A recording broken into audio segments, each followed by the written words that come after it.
Dumako ho tayo mga boss. Nako po, dito muna tayo. No? Dito muna ho tayo. Alisin na natin si Baste para hindi ako malito. Dito muna ho tayo mga kababayan sa The Manila Times na balita. Eto nga, may People's Congress pala ngayon.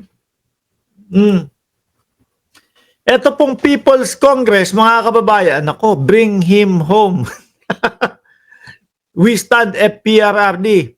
Meron po silang pinaglalaban. Ano po? Yung Kongreso ng Bayan, ayos Iba, okay ang pangalan nyo, People's Congress yung Kongreso daw ho ng Bayan, yun daw yung pangalan nila. Sila daw ho yun, mga bossing. Ewan ko dyan sa mga yan. Kongreso ng Bayan holds press conference. Hindi ko napanood dyan. Napanood niya ba yan? Yung Kongreso ng Bayan? May pa-press con daw ho Baka magalit sa atin yung mga yan. Nag-aksaya pa kami ng oras, panahon. Nagpatawag pa kami ng media. Tapos walang nanood sa amin. Kongreso ng Bayan holds press conference today to call for resignation of Speaker Martin Romualdez. Iba ang trip ninyo yung mga kasamahan niya doon sa loob ng Congress halos sinasabi okay ang pamamalaga pagpapatakbo ng Kongreso ni Martin Romualdez. Tapos kayo ngayon dyan may sinisigaw kayo na pag-resignin. Quezon Memorial Circle, Quezon City, June 19, 2025. Here are the speakers for today's press conference here at the Quezon City Memorial. First, Kongreso ng Bayan ang pangalan. Agenda, resign now. Speaker Ferdinand Martin Romualdez, nagkakagulo ang bansa dahil sa iyo. Hindi. Sasabihin ko, mga GAGO ba kayo? No? Ang tagal-tagal nang nanggugulo ng dating Pangulong Duterte, kasama yung mga anak niya, kasama yung mga DDS Sila nga yung tayo ng entablado, mga kababayan, tapos sisigaw doon sa taas, tumanggal na daw po o magbaklas na ng suporta yung ating mga kasundaluhan sa gobyerno. O di ba pagka hindi pinayagan na magmautog, manggugulo, aawayin yung may-ari nung lugar. Sabi ni Virgel Valencia, Boss Mark, napanood mo may tumawag kay Kap ninyo na isang DDS? Susunod natin yun. Huwag kayong mag-alala. Kasunod nito yun. Sino daw po yung nandito sa Kongreso ng Bayan? Nandiyan daw po yung panelist na si Attorney Virgil Garcia, AFP General, retired. Wala na, retired na. Chito B. Balintay, National Chairman, Alyansa ng Katutubong AITA ng Pilipinas. Pilot Kabalik. Ano ba to? Pilot o ano? Yun yung mismong pangalan niya. Pilot Kabalik. Chairman, Zambales Chapter, Alyansa ng Katutubo. Jason Dolpo, Vice Chairman, Kilusang Pinatubo. Ito si Colonel Segundo Metran Jr., retired, founder and supremo Filipino Guerrilla. Putragis na yan. Ito na. FGF to Ayos FG, napasok ng FGF mga kababayan. Lintek, alam niyo po. Sandali nga, balikan natin yung picture. Taragis na yan. Aba! Eto nga. Si Bondat. Yung laging kasama ni yung laging kasama ni, sino ba yun? Yung parang Mesaltec mga kababayan, yung mura ng mura. Nagmumura, minumura yung mga mga nasa gobyerno. Tapos si General Torre, inaaway-away si General Torre, kasuwa nga. Nung nagkaharap po, si Dado, anak ng tinapa. Grupo pala nila Dado ito Buhay pa pala ito, pero wala si Dado dito, Si Bondat nandito, yung laging kasama.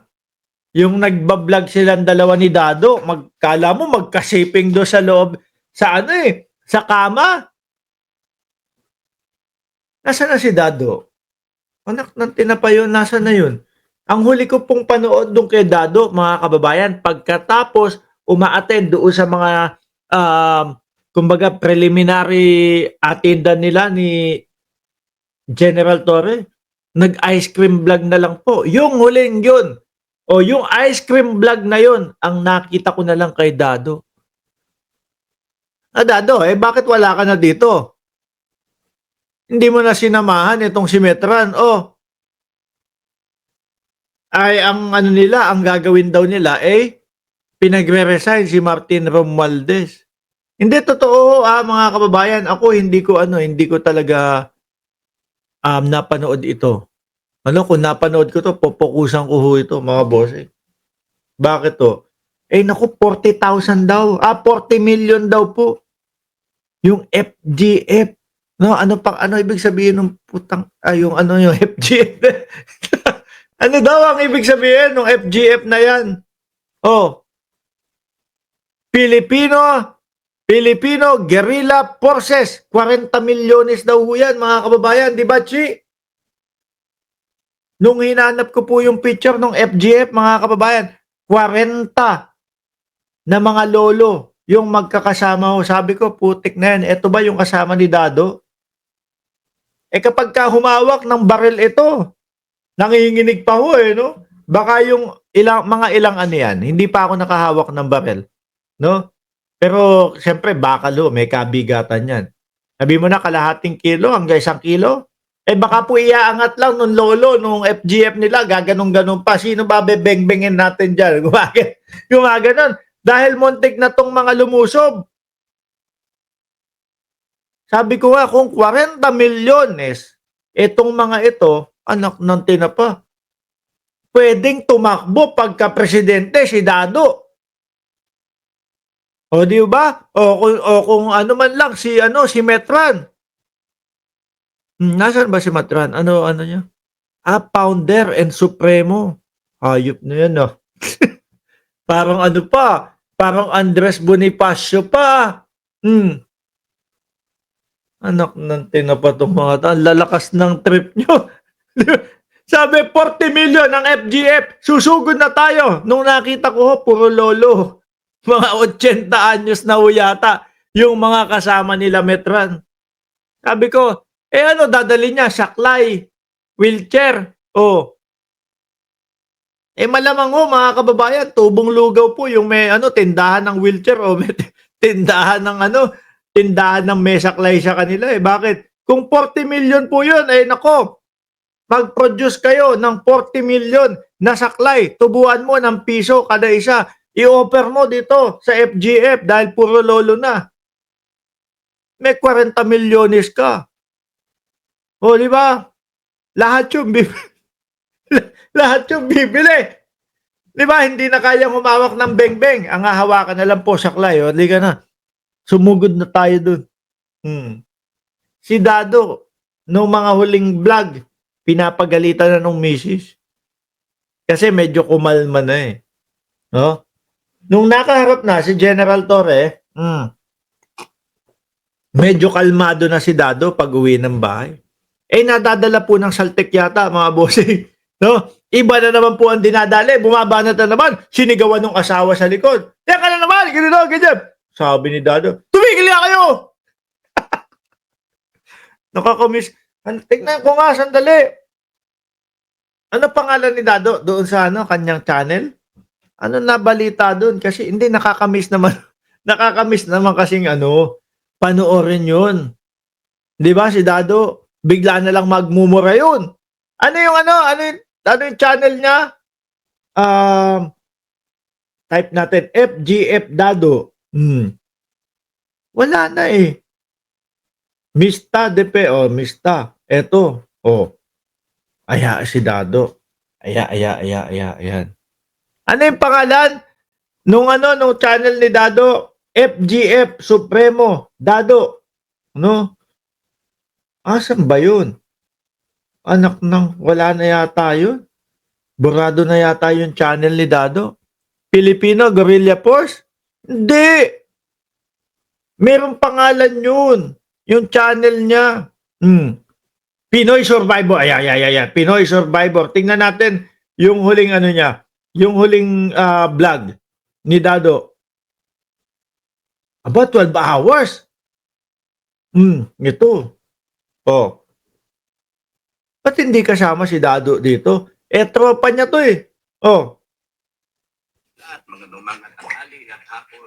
Bago ligo Saan man kayong lupalop nandun, Oh. whichever the case may be, at sa mga account mo, hindi sa bank account mo, kasi, okay? So, nagkaroon ng Sovereign Filipino Guardians of Freedom, yun na kami, yan na yung logo, Look. masyadong, Guardians na siya. Guardians na si Dado. Iba na yung logo. Si Metra na lang ang natira. Ayun sabi niya. 'Di ba? hindi na FGF. Oh. So sabi ko nga ito na, paayos mo na lahat. And then susumbatan mo yung OFW. Pangit eh. Oh. Inuwakan driver and all that. Bumili nga tayo ng Oh. Ay, naka. Kaya, voluntary. So walang sumbatan. Hindi ko sinumbat yung binibigay ko sa yung mga pera. Naku. Buwan. Hindi ko sinusumbat yon. Para tirahin mo ko, masakit sa akin yon. Tapos palalampasin mo na ako yung may kakulangan. At pinapalabas mo na ako yung may problema. No. Ang problema, ikaw. Mag-clear ka, tapos nun, tahimik. Para hindi na madagdagan. Nako. Nagkakaroon ng problema kasi you talk too much and then without thinking, so we are now in a situation na malabong magkasama-sama. Oh. At nati-turn off yung mga kasama mo sa FGF. Nako, ayan. Alalahanin mo na may mga sumali dyan dahil sa akin. Nako. So, kung bibirahin mo ako, bibirahin mo. Sandali. Mukhang magkaaway si Metran at saka si Dado. No? Sabi ni Dado, tandaan mo, may mga sumali dyan na dahil sa akin. Ang nakalagay dito sa posisyon ni Metran, siya ang founder. Ayan sa ilalim. Founder and Supremo Filipino Guerrilla Forces. Magkaaway na! Buti nakita natin si Dado. Sige, bala. Mag-alisan yan. Pupunta yan sa SFGF. May kung babawalan mo, para kang siraulo, voluntary nga lahat yan eh. No? So, hinay-hinay sa salita. Hinay-hinay. Huwag mo kong gagalitin. Ayan. Okay? Hinay-hinay. Nako, kailangan yata natin lagyan ng separate na mga kababayan, na vlog. Mukhang magkaaway yung dalawa. Si Metran, na kasapi po dito sa People's Congress daw sila, mga bossing, sila may sabi versus Dado. Dati kapag ka nagbablog itong dalawa na to, magkatabi sa sa higaan. Sige, papangakuan ko kayo. Iba-vlog natin yang dalawa na yan. Separate mga kababayan.